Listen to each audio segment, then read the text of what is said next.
ما يجب أن يكون واضحا، وهذا ما قد أشيد به، يتعلق بمحاولة فهم الوضع العالمي مع نشوء الثورات العربية ومن ثم التحولات الإقليمية التي جرت بعد ذلك.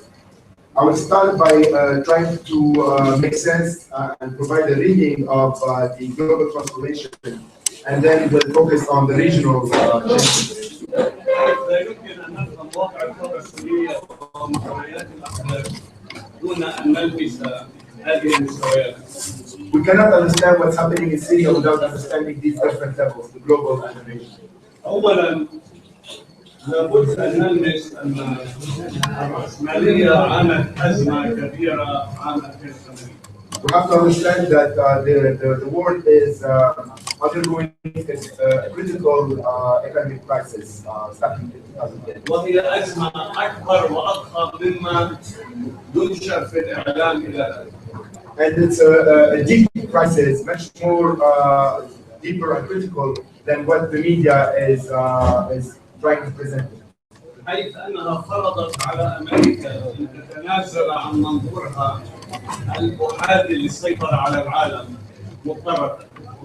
And this is a new situation for the U.S. Because of the crisis. The U.S. has to change its position, its global position. وأن تعيد ترتيب استراتيجيتها بما يحافظ على بقائها كرأسمالية. And therefore, the U.S. has to rethink its strategy to preserve its position of dominance. وقد أدت الأزمة إلى شعور أمريكا بالضعف الشديد نتيجة الخوف ليس من الأزمة فقط بل من استمرارها لأنها إلى الآن لم تستطع أن تحلها. And the U.S. is in an uneasy position because it's currently trying to deal with the global economic crisis and trying to provide some kind of solution. وهي لا زالت معرضة إلى انهيارات مالية متتالية. And the U.S. is still threatened with additional or new economic repercussions. لأن النمط الاقتصادي الذي بات يحكم الرأسمالية عموما بات يقوم على المضاربة أكثر مما يقوم على الإنتاج. And the current global economic situation is witnessing the emergence of more and more competition than in the past. هذا جعل أمريكا تقرر بداية عام 2012 أن أولويتها كانت هي منطقة آسيا والمحيط الهادي وليس الشرق الأوسط. And starting from 2012, the U.S. Decided that its main strategic geographical interest is in East Asia, not in the Middle East. وهذا ما أعلنه أوباما يوم 6/1/2012. And this is what Obama declared on June 1st. ضمن استراتيجية تعبر عن منظور الاحتكارات السياسية. Within a larger strategy that tries to preserve the U.S. global dominance. هذا يعني أن أمريكا بات من الممكن لها أن تساوي مع الشرق الأوسط مع قوى دولية أخرى. And therefore, the U.S. is willing to bargain over the Middle East with other powers for that purpose. بمعنى أنها تخلت عن منظورها الهيمني الشاوي على الشرق الأوسط الذي طرح مع إدارة بوش وقبل إدارة بوش مع إدارة بوش. And so the U.S. dropped that insistence, and therefore the Middle East is not necessarily in its own circle of interest. النقطة الأخرى هي التحول الإقليمي الذي حدث بعد اغتيال رفيق الحريري في لبنان. Another important transformation happened with the assassination of Prime Minister Hariri in Lebanon. حيث كان النظام السوري منذ احتلال العراق عام 2003 يسعى لتفاهم حقيقي مع الإمبريالية. Starting from 2003, the Syrian regime tried to have a kind of deal with the U.S. imperial power. كان يعتقد أنه حقق هذا التوافق، لهذا كان يقدم معلومات هائلة عن تنظيم القاعدة. The Syrian regime thought that it broke a deal in 2003 with the US into power, and was willing to provide a lot of information and help to the US. وساعد الاحتلال الامريكي في العراق على اعتقال ومتابعه كثير من الجهاديين الذين كانوا يذهبوا من سوريا بعلم المخابرات السوريه. And the Syrian regime also helped the US in interrogating and incarcerating global jihadists who were sent to Syria for interrogation. حتى فيما يتعلق بالمقاومه العراقيه عمل على تخريبها بمصلحه الاحتلال. And even with the resistance, the Iraqi resistance against the US, the Syrian regime had the US in undermining that national defense by sending those jihadists. لكن دفاع النظام السوري للقيام السريع نبه النظام على ان امريكا تريد تغيير النظام السوري ايضا. But the assassination of Hariri in 2005 alerted the Syrian regime, and the Syrian regime became aware of the US intent to undermine it. حيث كان منظور بوش تشكيل نظم طوائفيه في المشرق العربي. The Bush intention in the region was to implement or push for sectarian powers. هذا الامر ادى الى ان تقيم النظام السوري تحالفات جديده. اولا تعزيز التحالف مع ايران القديم، لكن الذي تحول منذ عام 2006 الى تحالف استراتيجي. And as such, the Syrian regime renegotiated or rethought its alliances and solidified its alliance with the Iranian regime starting in 2006. لكن ايضا عقد تحالفا استراتيجيا مع تركيا ومع قطر. It also broke a deal with Turkey and Qatar. وبهذا بات يتحالف بالاساس مع تركيا، قطر، ايران بمستوى حتى ادنى من التحالف مع تركيا وقطر.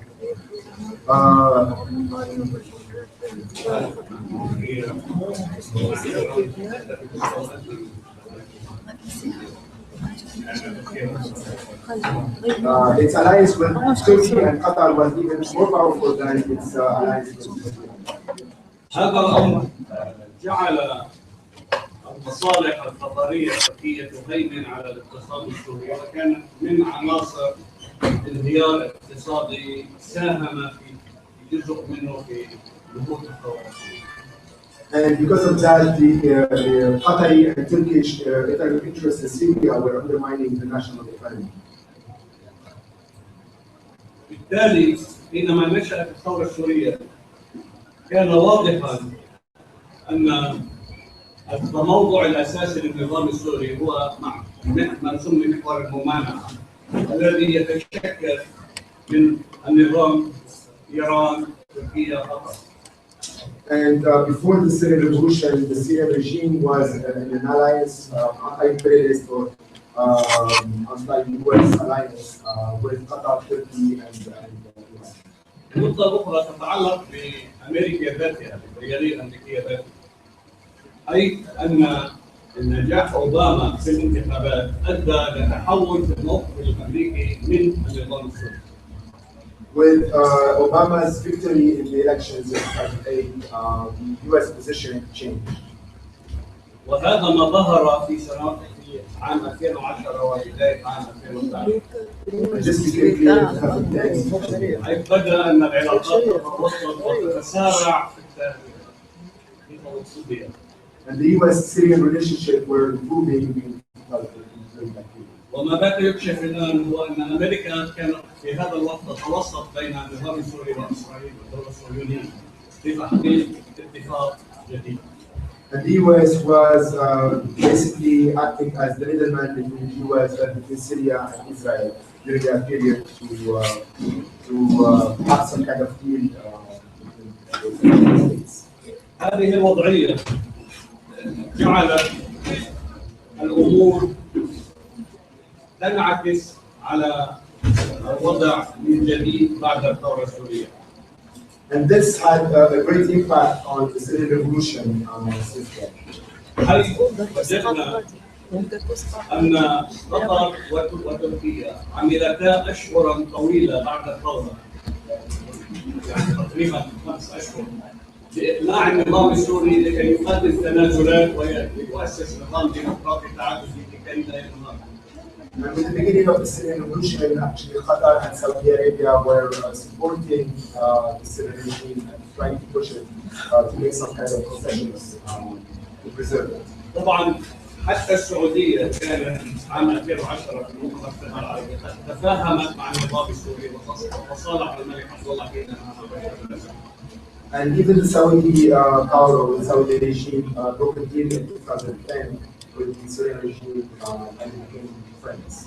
هذا الوضع يمكن أن يكون أرضية لكي نفهم التحولات التي جرت في التحالفات الإقليمية والتداول الإقليمي والعالمي جاء سوريا بعد الثورة.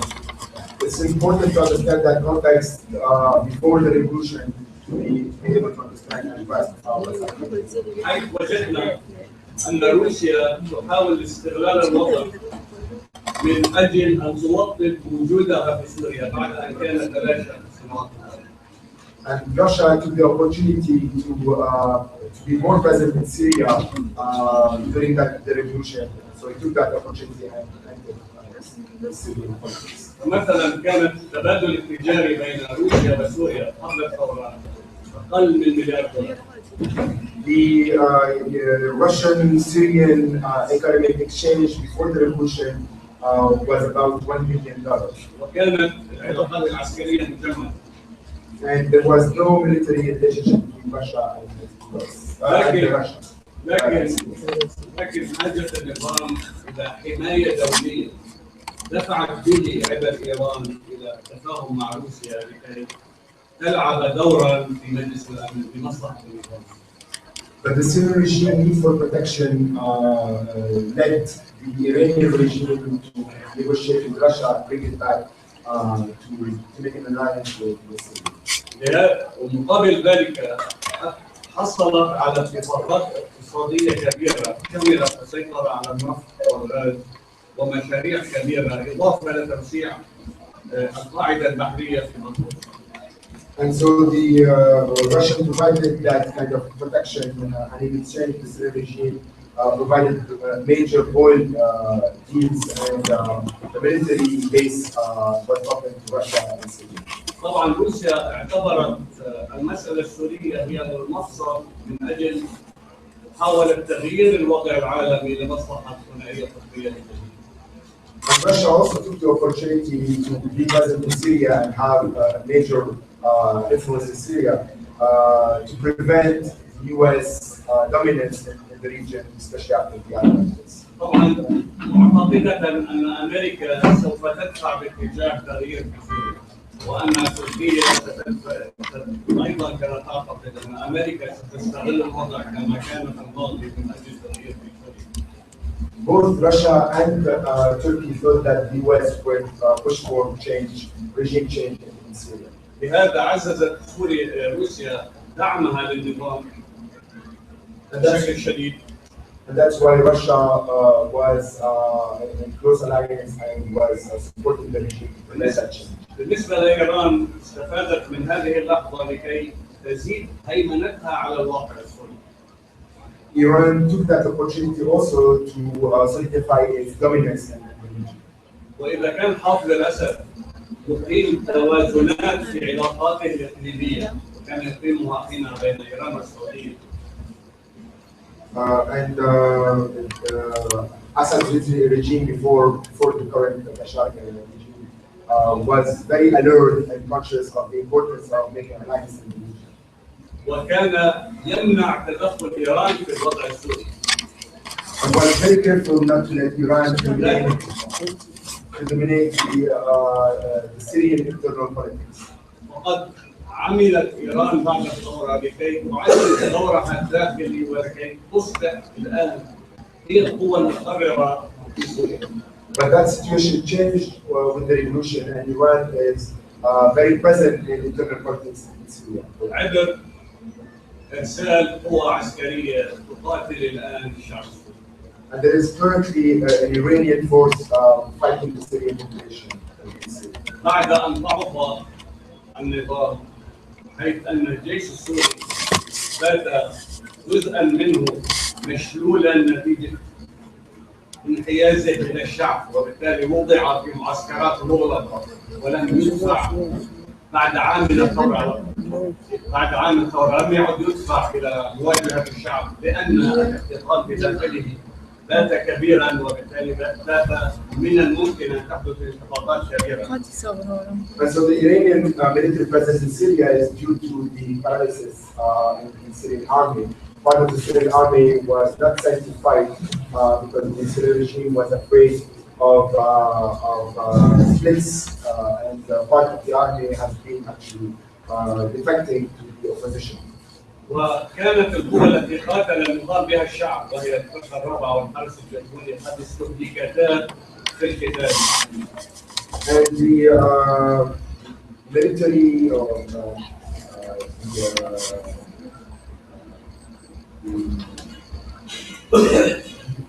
the elite Syrian guards have been exhausted because they have been sent and they have been fighting everywhere in Syria. هذا ما اضطر ايران الى ان تبدا بارسال قوات حزب ميليشيا طائفيه عراقيه ومن ثم حرس هوي للقتال ضد الثوره. This is why Iran sent the Hezbollah and some sectarian Shia Iraqi militias in addition to the Iranian guards to fight Syria. طبعا اقول انها تقاتل ضد الثوره لانها لم تقاتل في اي موقع ضد داعش مثلا. They're fighting the revolution because they're not present at any front against Daesh or ISIS. ولم تقاتل القوى العنصريه.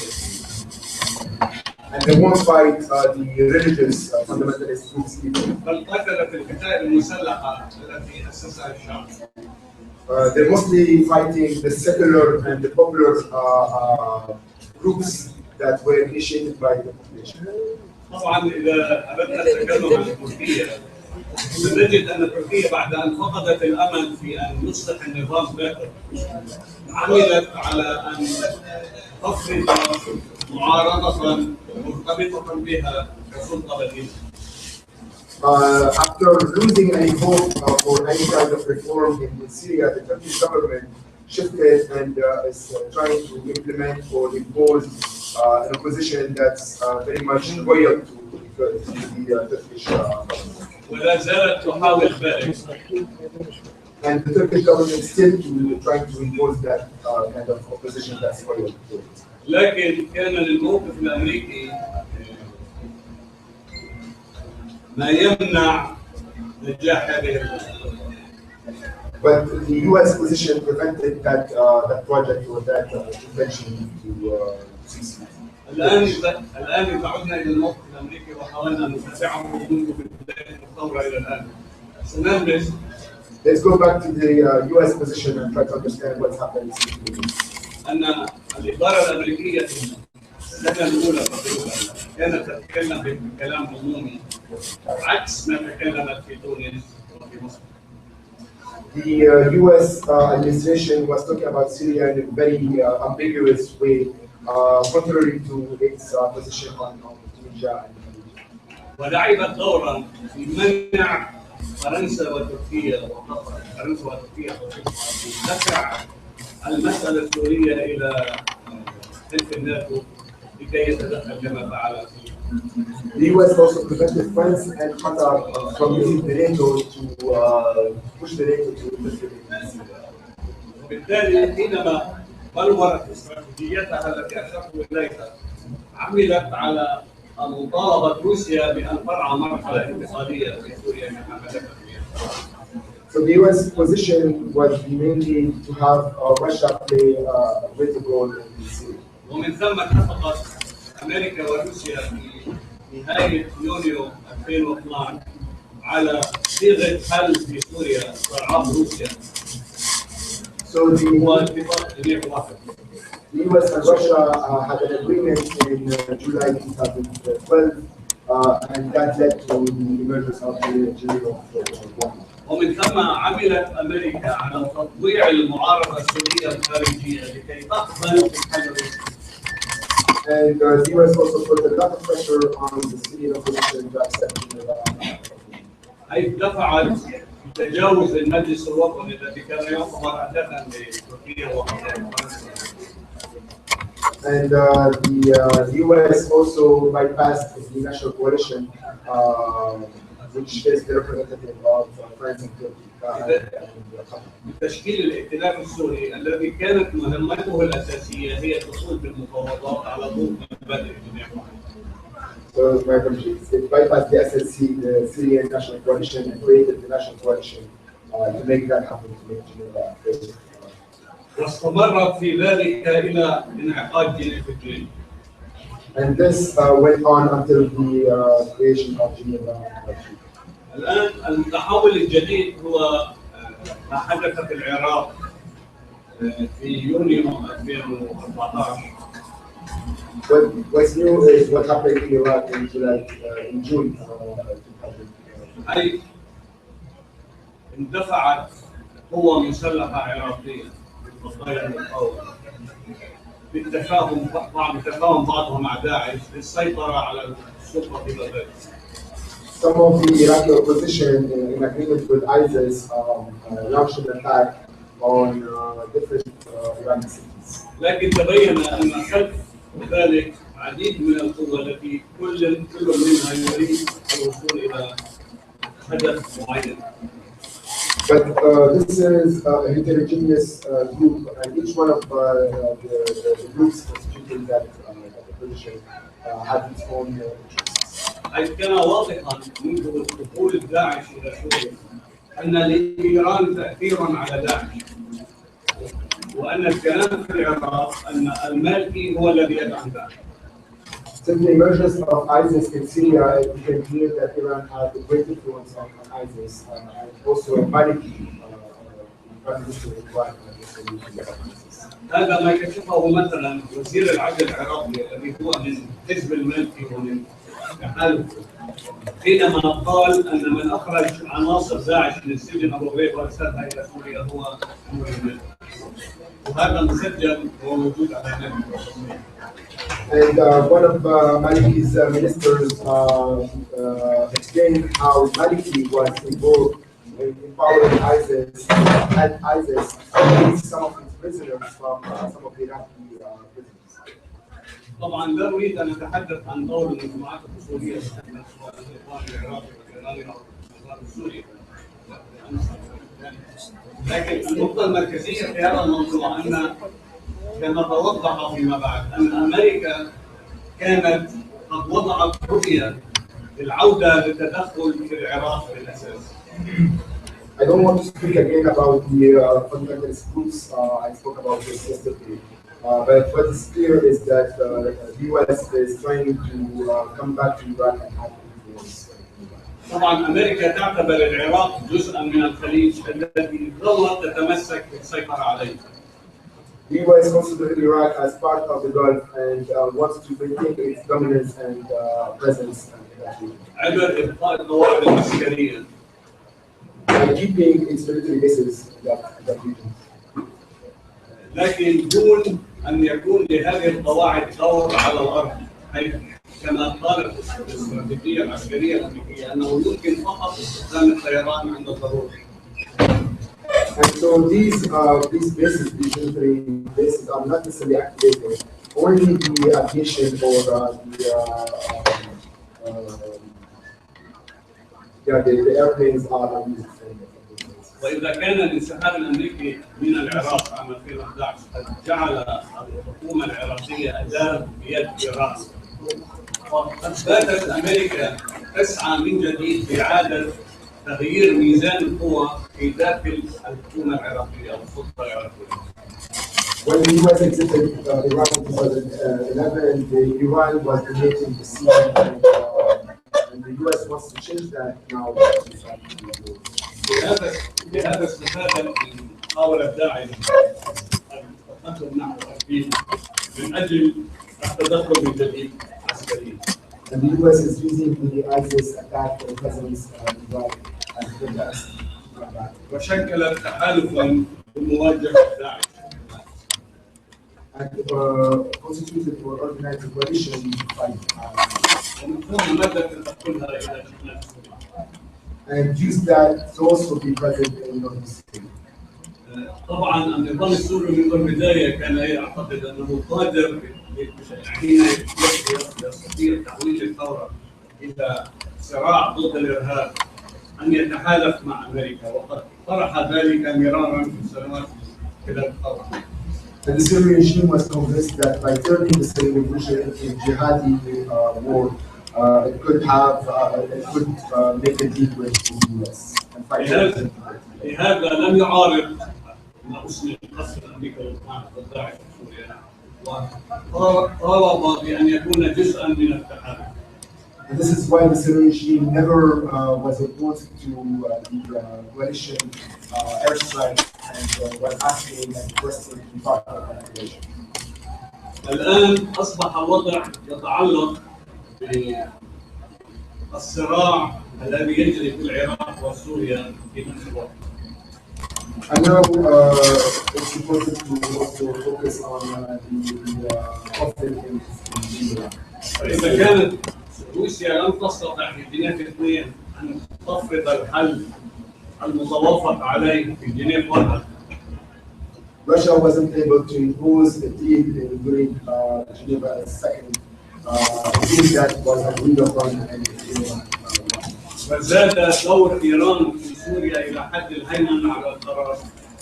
And Iran influence became much greater on decision making. وقد بات الأمر يتعلق عدة هذا الشكل من الصراع بمحاولة الضغط من أجل الوصول لتوافق بالتحديد مع إيران. And now the US is trying to reach a deal or an agreement with Iran. إذا ما أقوله أن الحرب ما يسمى حرب الداعش هو حرب بداعش كما أشرت من أجل الوصول لتفاهم مع إيران، لأن أمريكا الآن بدأت تعتبر أن إيران عنصر أساسي. And so the US is using ISIS as bargaining chip to reach a deal with Iran. حيث أن قناعتها بأن الخطر هو من الصين يجعلها تعتبر إيران هي الحد الذي يمنع وصول الصين إلى الخليج.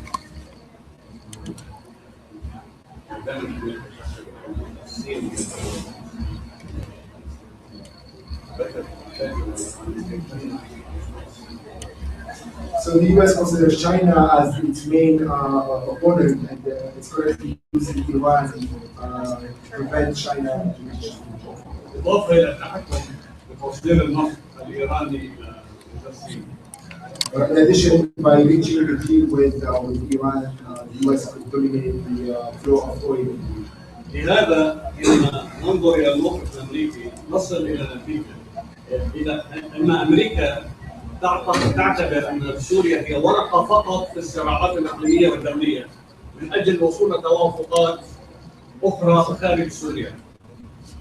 So if you look at what's happening currently, the US consider the US and Russia are trying to reach a deal with Iran.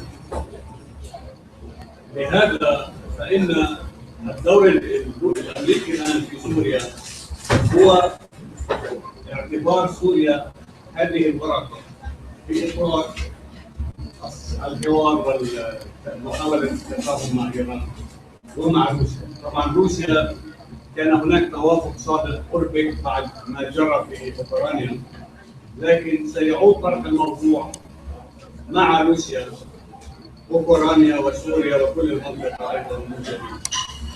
And so the US considers Syria as again bargaining chip to reach a kind of deal with Russia, but that was a bit mixed up with the Russian invasion in Ukraine, but they will وايضا مع ايران، حيث ان الوصول لتوافق على البرنامج النووي الايراني، وهذا ما يبدو ان يصبح هناك عناصر اساسيه للتوافق عليه.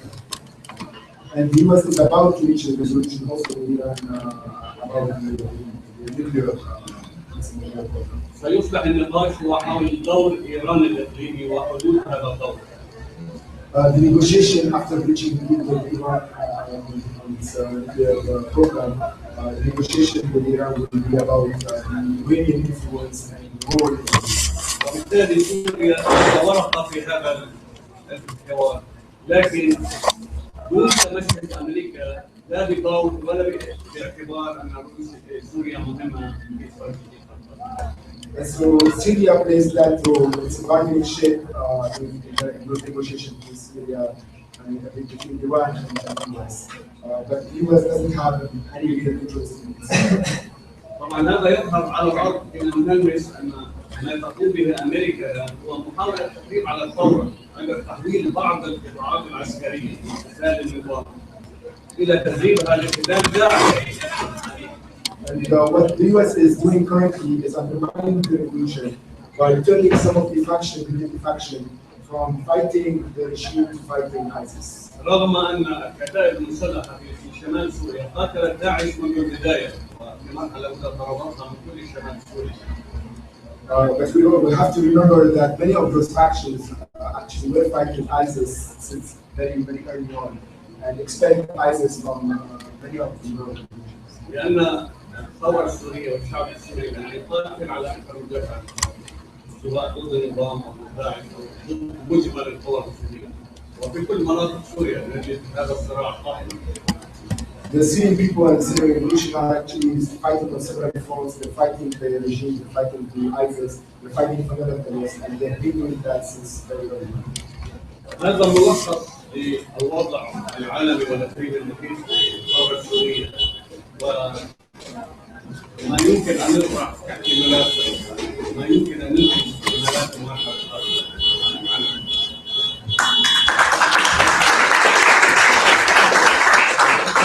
This is a summary of the global regional situation.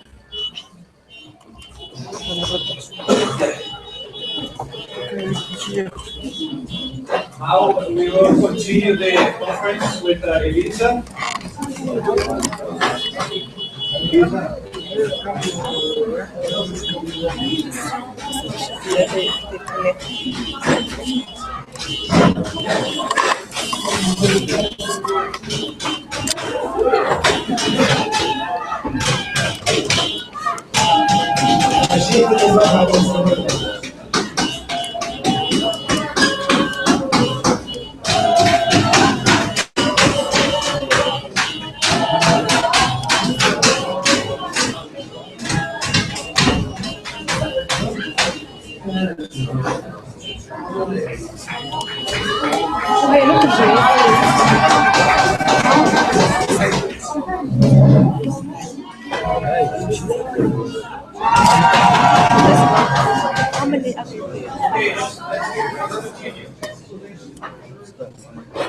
Let's continue.